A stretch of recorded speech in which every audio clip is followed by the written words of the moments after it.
welcome back to the studio today. We are continuing on with part 2 of painting a large cloud. And I'm going to take you into the large canvas, which was a 49 by 70 of this commission piece. If you're new to my channel, thanks for stopping by. Remember, I'd love it if you would like it and subscribe, both. It helps get my channel out there and shares it with people who might enjoy watching me paint this cloud scene. Let's talk about what this video entails. It is part 2, and it also includes some parts about painting commissions, which might be helpful to some of you. Now, part 1, if you haven't seen it, I will link it in the description. You can go watch that. That's about the sketches, the thumbnail sketches, and about the small study that I did preparing for this large cloud scene, a large project. It was a commission piece. And so the cloud built over my house. I sit about 1,000 feet above the desert floor up in northeast Mesa, looking down into the valley. So I do see these large cloud formations travel across the valley. And this one went across one monsoon season a couple years ago, and I knew that it was going to be the perfect piece for this commission. And then the foreground was the vision of the client. He told me what he wanted in the foreground. So I went out on the highway headed north in Arizona, and the mountains, they have piñons and junipers and small scrub trees. So that was the foreground that they wanted, with distant mountains and rain, a rainstorm. So those were my marching orders. So I'm going to take you through this. So this is sort of a two-part thought.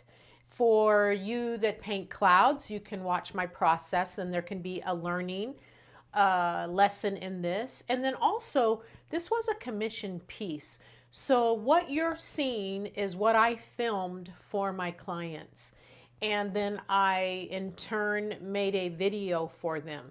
So there are parts in this video where I'm speaking to them, but I have edited out anything that tells their name or images of them for privacy.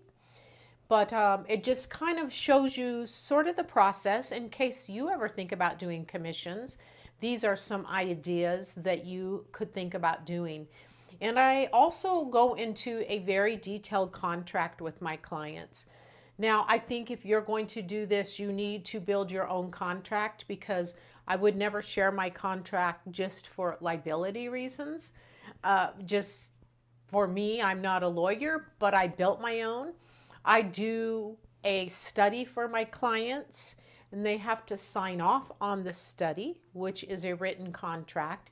And the original contract includes that first part. The study is not included in the price of the commission. That's separate. If they want to buy it, they can, but that's not included in the price. And the contract is about 3 pages long, which includes the sign off of the study, includes all the pricing, just includes all the legalities. And once they sign off on the study, it's a done deal. They're committed. And then we just go through the process. So I might have visits in my studio from them and different things like that, that they're watching the process. I like to include my client in the process. So maybe this helps you if you're interested in doing commissions. My first thing to say is always, always have a contract, whether it's 200 or 20,000. Do a contract and keep everything legal and for their protection and your protection, and cover all your bases. So anyway, this is what this scene was. It was a commission, so I'm just kind of giving you a heads up about that, because I'm not going to edit out all the stuff when I am talking to the clients, but they've been edited out just for their privacy.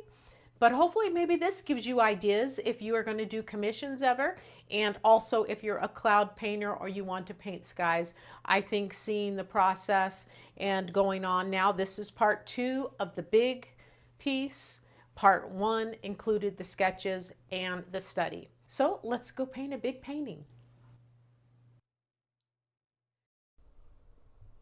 This is a recap of Part 1. You will see the process of working on the sketches done in pencil and marker, plenty of reference, and then you will watch me create that small study. That is the reference photo up on my slides, and Part 1 will take you through this small painting. But we'll move on to Part 2 of this project and head into the large piece. And I am working on a Belgium stretched linen canvas. I am measuring it off and gridding to match. That is my 10 by 14 study in my hand, and I am using vine charcoal to draw this on, and I cannot say how important it was. I can't get it across, the importance and how much I leaned on that study. I actually used my study to create this large painting more than I used my photo reference, which my photo reference was altered in Adobe. I had mixed a different sky with this foreground that I designed for my clients. But that study became the foundation of everything that built this large painting. And if nothing else, I learned the importance of homework, if you will. The whole essence of the sketches, the marker sketches, the pencil sketches, the value sketches, and that study right there on the easel really got me through this big piece. And I started with the foreground in this scene because I will be quite honest with you, I was a bit nervous about the foreground. I had questions and doubts and a little bit of insecurities about the foreground. The cloud didn't bother me at all. I've painted enough clouds.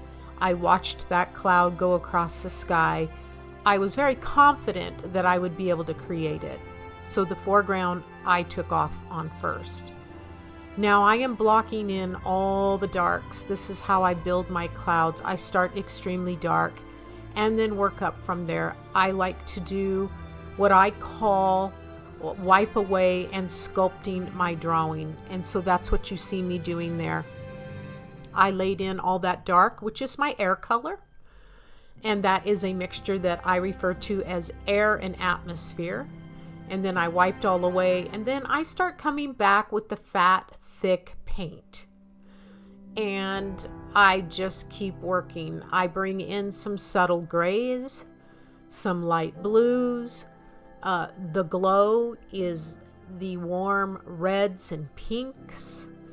And so I have just a variety of mixtures that make up all these beautiful silver blues and grays that I love to work into the clouds.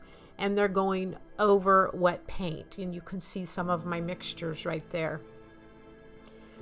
I prefer to paint wet into wet as much as possible. That is why you see me just doing part of the cloud. I really wanted to work all of that top colors into the wet dark. So I am working in pieces here. Again, wipe away and sculpt that drawing, bringing in just more of the same. My fat white color mixture is not really white. It's a white with a cad yellow medium or a yellow ochre. So it's a very warm white.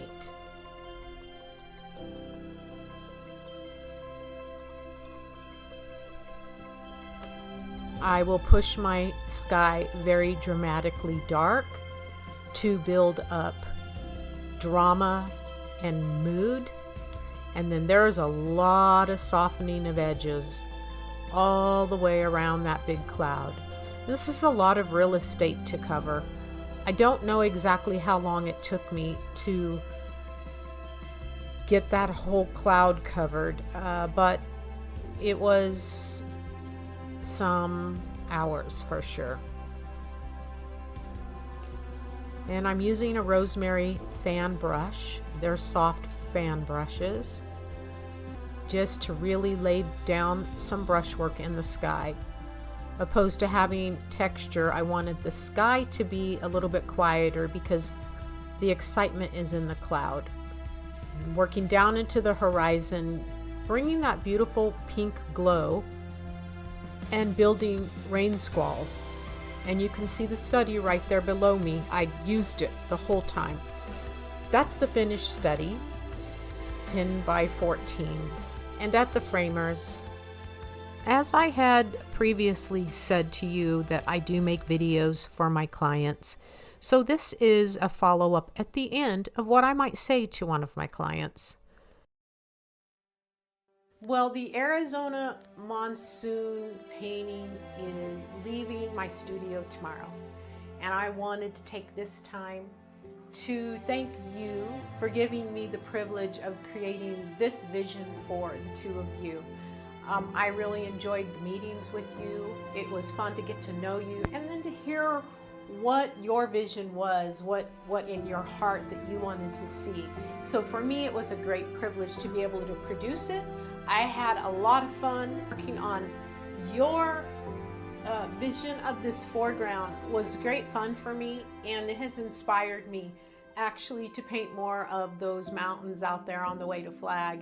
So I appreciate that. It's left more vision in me.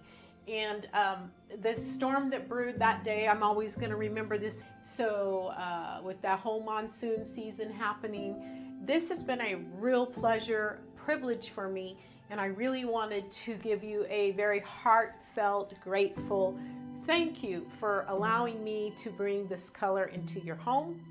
And I hope that it brings you guys great joy for a lot of years, as it was really a tremendous journey for me to produce it for you. All right, thank you both. God bless you.